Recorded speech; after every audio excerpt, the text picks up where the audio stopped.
ગામનું બાળક ગામમાં જ ભણાવવાનો સંકલ્પ સાકાર થયો।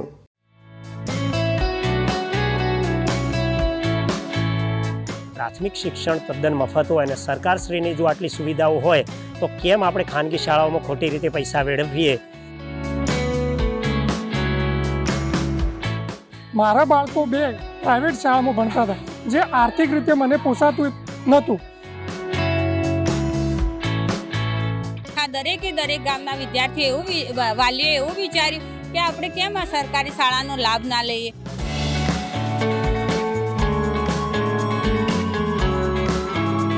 દીદી, હું સરકારી શાળામાં ભણું છું। જે પ્રાઇવેટ શાળામાં શિક્ષણ મળતું હતું તે જ અહીંયા મળે છે।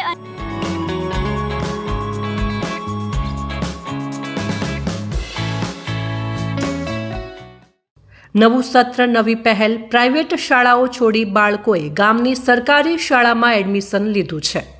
ઉનાળુ વેકેશન બાદ ગુજરાતમાં ફરી સ્કૂલોમાં નવા સત્રની શરૂઆત થઈ ગઈ છે, ત્યારે નવા સત્રને લઈને એક નવી પહેલ પણ ગામડાઓમાં જોવા મળી છે। ગામડાઓમાંથી શહેરોમાં અભ્યાસ કરવા ગયેલા બાળકો ફરી ગામની શાળામાં એડમિશન લીધું છે અને હવે ગામના 100% બાળકો ગામની સરકારી શાળામાં અભ્યાસ કરશે।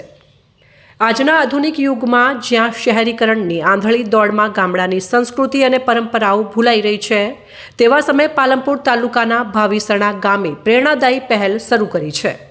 શાળાના નવા સત્ર શરૂ થતાં જ ગામના 100% બાળકો ગામની સરકારી શાળામાં અભ્યાસ કરશે।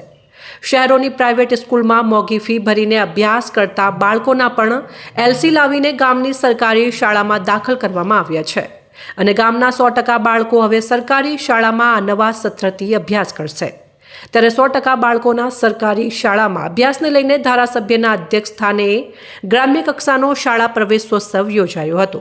ત્યારે આજના યુગમાં શહેરોની પ્રાઇવેટ સ્કૂલમાં બાળકોને અભ્યાસ કરાવવા માટેની દોડ વચ્ચે ભાવિસણા ગામે 100% સરકારી સ્કૂલમાં બાળકો અભ્યાસ કરે તેવી નવી પહેલ શરૂ કરી છે। ત્યારે આ પહેલને પણ પાલનપુર ધારાસભ્ય અનિકેત ઠાકરે બિરદાવી હતી અને આ નવી પહેલને લઈને ગ્રામજનો, શાળાના શિક્ષકો અને બાળકોના માતા પિતાને અભિનંદન આપું છું। આજે ભાવિસણા ગામની અંદર ગામનું બાળક ગામમાં જ ભણે અને ખાસ કરીને ગ્રામ્ય બાળકો શહેરી વિસ્તારની શાળાઓની અંદર જે અભ્યાસ કરવા માટે જતા હોય છે,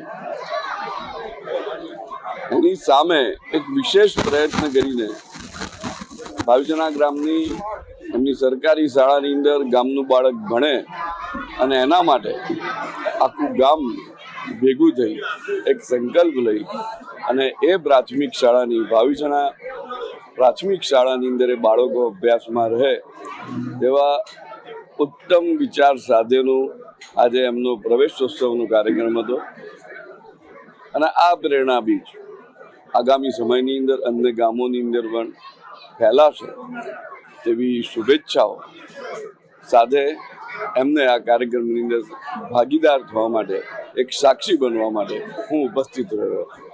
શિક્ષણનો વ્યાપ દિવસે દિવસે વધી રહ્યો છે, તો બીજી તરફ શહેરીકરણમાં શિક્ષણ મેળવવાનો ક્રેઝ પણ વધતો જોવા મળી રહ્યો છે। છેલ્લા કેટલાક વર્ષોથી ગામડાઓથી માતા પિતા પોતાના બાળકોને મોંઘી ફી અને મોંઘા ખર્ચ કરી શહેરોમાં અભ્યાસ કરવા માટે મોકલી રહ્યા છે। શહેરીકરણની દોડ વચ્ચે દરેક માતા પિતા એવું વિચારે છે કે તેમના બાળકો શહેરોમાં સારું શિક્ષણ મેળવશે। જોકે દરેક માતા પિતા અને અન્ય સ્કૂલો માટે પ્રેરણારૂપ ઉદાહરણ પાલનપુર તાલુકાના ભાવિસણા ગામે પૂરું પાડ્યું છે। ત્યારે આ નવી પહેલને સૌ કોઈ બિરદાવી રહ્યા છે। મારું નામ કલ્પેશભાઈ અમૃતભાઈ કર્ણાવત, હું અહીંનો ભાવિસણા ગામનો નાગરિક છું। મારા બાળકો બે પ્રાઇવેટ શાળામાં ભણતા હતા, જે આર્થિક રીતે મને પોસાતું નહોતું। સમયનો બહુ વેડફાટ થતો હતો। પ્લસ બીજું કે મેં એવો નિર્ણય લીધો છે કે ભાવિસણા પ્રાથમિક શાળામાં બહુ ભૌતિક સુવિધા, શિક્ષણ, મફત પુસ્તકો, મધ્યાહન ભોજન યોજના, દરેક વસ્તુ એ લાભ મળે છે। તો કેમ નહીં હું મારા શાળાનો જ લાભ લઉં, મારા ગામમાં જ પ્રાથમિક શાળાનો લાભ લઉં।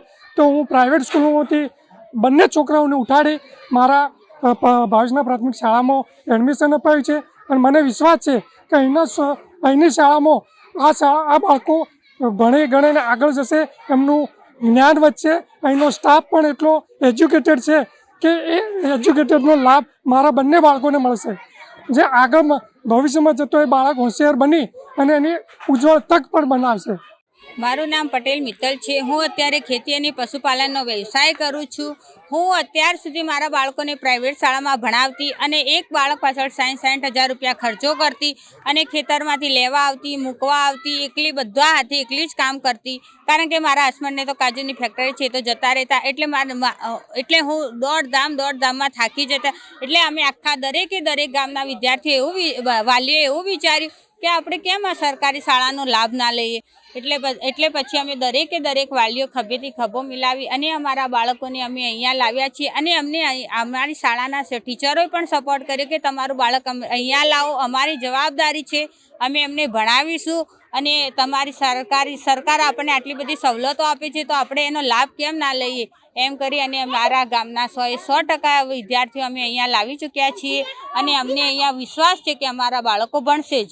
નામ છે ગોવિંદા દિનેશભાઈ યાર. અમારા ગામે જે ખરેખર જે નિર્ણય લીધો એ આવનારી પેઢી માટે તદ્દન સારો નિર્ણય છે. કારણ કે ખાનગી શાળાઓમાં ભણતા બાળકોની, કારણ કે અમારું ગામ ખેતી પશુપાલન સાથે સંકળાયેલું હતું, એટલે આર્થિક રીતે પરવડે એવી ફીઓ નથી. અને અમારા જ ગામની પ્રાથમિક શાળાનું શિક્ષણ તદ્દન મફત હતું, મધ્યાહન ભોજન બી સારું હતું અને શિક્ષકોનો સ્ટાફગણ પણ સારો હતો. એટલે અમારા એ હેતુસર અમે એક નિર્ણય લેવામાં આવ્યો કે ભાઈ પ્રાથમિક શિક્ષણ તદ્દન મફત હોય અને સરકારશ્રીની જો આટલી સુવિધાઓ હોય તો કેમ આપણે ખાનગી શાળાઓમાં ખોટી રીતે પૈસા વેડવીએ. તો આ સંકલ્પ કરી અમારા યુવા મિત્રો, વડીલો, ગ્રામજનો ભેગા મળી અને અમે નિર્ણય કર્યો છે. અને અમને આશા છે કે અમારી સરકારી શાળા તરફથી અમને એવી સારી એવી સુવિધાઓ મળશે. સરકારશ્રીને વિનંતી કે અમને ખૂબ આશા હોય કે અમારી અહીંયા આશાઓ પૂરી થશે. અમારે 100% અત્યારે 68 બાળકોએ ઓલરેડી એડમિશન લઈ ચૂક્યા છે. વર્ષોથી પ્રાથમિક સરકારી શાળામાં ભણીને અનેક લોકો અનેક સિદ્ધિઓ મેળવી ચૂક્યા છે અને જે મહાન પુરુષો, મહાન લેખકો, મહાન વૈજ્ઞાનિકો અને રાજકીય નેતાઓ, ધાર્મિક સંસ્થાના વડાઓ પણ સરકારી પ્રાથમિક શાળાઓમાં ભણીને ઉચ્ચ ડિગ્રીઓ પ્રાપ્ત કરી છે. જો કે છેલ્લા કેટલાક વર્ષોથી શહેરોની પ્રાઇવેટ સ્કૂલોમાં અભ્યાસ કરવા માટેની આંધળી દોટમાં અનેક માતા પિતા પોતાના બાળકોને પ્રાઇવેટ સ્કૂલમાં અભ્યાસ કરાવી રહ્યા છે. જો કે ભાવિસણા ગામે હવે વાલીઓએ પોતાના બાળકોને સરકારી શાળામાં ભણાવવાનો નિર્ણય કર્યો છે. ત્યારે આ અંગે શાળાના આચાર્યએ કહ્યું હતું કે ભાવિસણા ગામમાં શહેરોમાં પ્રાઇવેટ સ્કૂલમાં ભણતા 68 જેટલા બાળકો અમારી પ્રાથમિક શાળામાં એડમિશન લીધું છે અને અહીંયા સારા શિક્ષકો છે અને બાળકોને સારું શિક્ષણ મળે તે માટે અમે પૂરતા પ્રયત્નો કરીએ છીએ. અમારી શાળાની અંદર સારું એવું શિક્ષણ મળતું હોવાના કારણે ભાવિસણા ગામની જે બાળકો ખાનગી શાળામાં ભણતા હતા પાલનપુરમાં, એ બાળકોને વાલીઓએ અમે પણ સમજાવ્યું અને વાલી પણ પોતે સમજી અને અમારી પ્રાથમિક શાળામાં દાખલ કરવા પ્રેરાયા. અને લગભગ 68 બાળકો જેટલો અહીંયા અમારી શાળાની અંદર ખાનગી શાળામાંથી પ્રવેશ સરકારી શાળામાં કરેલ છે. એ બાળકોને અહીંયા ગુણવત્તાયુક્ત શિક્ષણ મળે છે અને જે ટેકનોલોજી છે એ ગુજરાત સરકારની જે પ્રાથમિક શાળામાં જે સુવિધાઓ મળે છે એ સુવિધા અમારી શાળામાં પણ મળે છે અને એ સુવિધા નું અહીંયા સારી રીતે ડેમોન્સ્ટ્રેશન કરીશું. મારું નામ કર્ણાવત જીયા છે. હું પાલનપુરની ખાનગી શાળામાં ભણતી હતી, તેથી મારા માતા પિતાનો ખૂબ જ ખર્ચ અને સમય પણ બગડતો હતો. એના કરતાં મારા માતા પિતાએ નિર્ણય સરકારી શાળામાં ભણાવવાનો લીધો. તેથી હું સરકારી શાળામાં ભણું છું. જે પ્રાઇવેટ શાળામાં શિક્ષણ મળતું હતું તે જ અહીંયા મળે છે અને જે પણ પ્રવૃત્તિઓ થતી હતી તે પણ અહીંયા થાય જ છે. તેથી મારા માતા પિતાએ મને અહીંયા બેસાડવાનો નિર્ણય કર્યો છે. શહેરોની પ્રાઇવેટ સ્કૂલો છોડી એડમિશન રદ કરાવી 68 જેટલા બાળકોએ ભાવિસણા ગામની પ્રાથમિક શાળામાં એડમિશન લીધું છે. ત્યારે બાળકોના એડમિશનને લઈને ગ્રામજનોમાં પણ ખુશી જોવા મળી છે. ત્યારે ગ્રામજનોએ કહ્યું હતું કે ગામના બાળકો બજારની અંદર સિટીમાં ભણવા જતા હતા, એમાં એ લોકોનો ટ્રાન્સપોર્ટેશનનો ખર્ચ, એમની ફી, બાળકને ટ્યુશન ખર્ચ સહિત ખૂબ મોંઘો શૈક્ષણિક ખર્ચ માતા પિતા કરતા હોય છે. ત્યારે શહેરો તરફની આંધળી દોડને ગામડા તરફ ડાયવર્ટ કરવાનો પ્રયત્ન કરવામાં આવ્યો છે અને આ પહેલમાં આજે બાળકોએ શહેરોની સ્કૂલ છોડી અને ગામડાની સ્કૂલમાં એડમિશન લીધું છે. 100% આપણા બાળકો આપણી જ ગામની શાળામાં ભણે તેવો કદાચ આ ગુજરાતમાં પ્રથમ બનાવ હશે. એમ નથી કહેતા કે પ્રાઇવેટ સ્કૂલોમાં શિક્ષકો ખરાબ હોય છે, પરંતુ સરકારની શાળામાં પણ ખૂબ સારા શિક્ષકો હોય છે અને ખૂબ સારું શિક્ષણ આપવાનું કામ કરતા હોય છે. ત્યારે આધુનિક યુગમાં શિક્ષણ પાછળ માતા પિતાઓ હરીફાઈમાં આંધળી દોટ મૂકી અને મોંઘા ખર્ચ કરતા હોય છે, ત્યારે અમે અમારા ગામમાં 100% બાળકો સરકારી શાળામાં અભ્યાસ કરે તે માટેની આ પહેલ શરૂ કરી છે. મારું નામ છે ભેમજીભાઈ અંબાણુભાઈ કર્ણાવત, ભાવેશના રહેવાસી, અને અમારે પાલનપુર બાળકો ભણતા હતા 68 પ્રાઇવેટ શાળાની અંદર. એ અમારે પ્રાથમિક શાળામાં લાંબા વલ્લે છેલ્લા 1 વર્ષથી અમારા ગામના વડીલોની યુવાનોની સખત મહેનત હતી.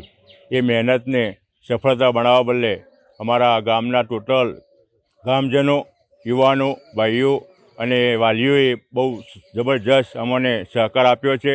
અને ગઈકાલે ઉત્સવ નિમિત્તે અમે ગામના અંદર ટોટલ પ્રવેશનો અમે મેળવી શક્યા છીએ. અને અમારી મહેનત બહુ જોરદાર સફળતાપૂર્વક અમને સફળતા મળી છે. એટલે અમે આ ગામના ટોટલ વાલીઓને અને પ્રાથમિક શાળાના શિક્ષકોને એમને પણ અમે અભિનંદન આપીએ છીએ. હું ભાવેશનાનો રહેવાસી છું. મારા બંને બાળકો પાલનપુર શહેરમાં પ્રાઇવેટ સ્કૂલમાં શિક્ષણ કરતા હતા, મેળવતા હતા. એમને અહીંયા ભાવેશના ગામમાં અમે લાવી દીધા છે. કારણ કે સવારે અમારે ખેતીનું કામ હોય, બજારે ધંધાર્થે જવાનું હોય, એ સમયની વ્યસ્તતાને લીધે અમે ત્યાં પહોંચી નહોતા વળતા. બીજું પ્લસ અમારો બાળકનો સમય ભણવાનો ટ્રાન્સપોર્ટેશનમાં બહુ વ્યસ્ત રહેતા, એટલે ટ્રાન્સપોર્ટેશનનો સમય પણ અહીંયા બચે છે. એક જોવા જઈએ તો આમાં બાળકોને સરકારી શાળામાં ભણાવવાનો બહુ મોટો લાભ છે, જેથી કરીને બીજા ગામડા પણ આવો લાભ લે અને એમના બાળકોને સરકારી સ્કૂલમાં પ્રવેશ અપાવે.